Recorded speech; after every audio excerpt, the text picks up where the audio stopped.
বৈশাখের রুদ্র রূপ দেখাচ্ছে প্রকৃতি। তাপমাত্রার পারদ ঊর্ধ্বমুখী, কাঠফাটা রোদ আর ভ্যাপসা গরমে নাজেহাল জনজীবন। রাজধানীসহ দেশজুড়েই বইছে তীব্র তাপপ্রবাহ। বাতাসে জলীয় বাষ্পের আধিক্যে বাড়ছে অস্বস্তি। তীব্র গরমে হাঁসফাঁস অবস্থা শ্রমজীবী থেকে শুরু করে সাধারণ মানুষের। গরম যে পরিমাণ পড়ে মানুষের সহ্য হওয়ার মতো না। দেখা যাচ্ছে অল্প হাঁটলেই টায়ার্ড হয়ে যাচ্ছি। বের হলে আমরা পানি খাইতে খাইতে মনে হয় যে ব্যাগে যা টাকা থাকে পানির পিছনে সব টাকা জায়গা। সরকারি বা বেসরকারি কোনো সংস্থা থেকে যে সামান্য একটু পানি বা রিফ্রেশমেন্টের জন্য যদি কোনো কিছু করা যেত তাহলে অবশ্যই ভালো হতো।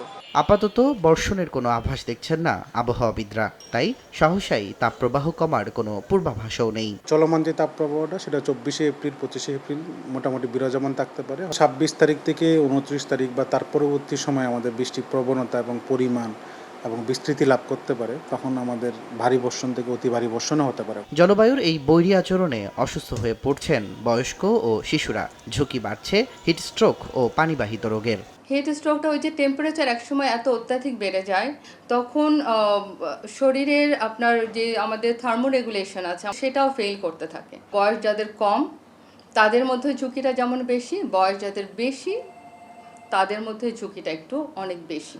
আমরা প্লেন ওয়াটার খেতে পারি, স্যালাইন ওয়াটার খেতে পারি, হ্যাঁ, এগুলো করে আমরা নিজেদেরকে রিহাইড্রেটেড রাখবো।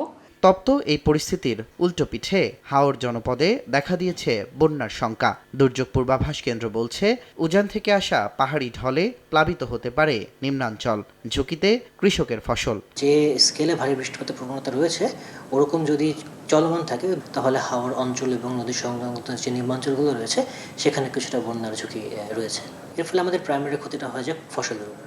বিরূপ আবহাওয়ায় একদিকে যেমন পানির জন্য হাহাকার, অন্যদিকে পানির নিচে কৃষি জমি তলিয়ে যাওয়ার শঙ্কা। দ্বিমুখী সংকট মোকাবিলায় সমন্বিত উদ্যোগ ও সতর্ক থাকার তাগিদ দিচ্ছেন সংশ্লিষ্টরা। তুষার আহমেদ ইমন, সময় সংবাদ, ঢাকা।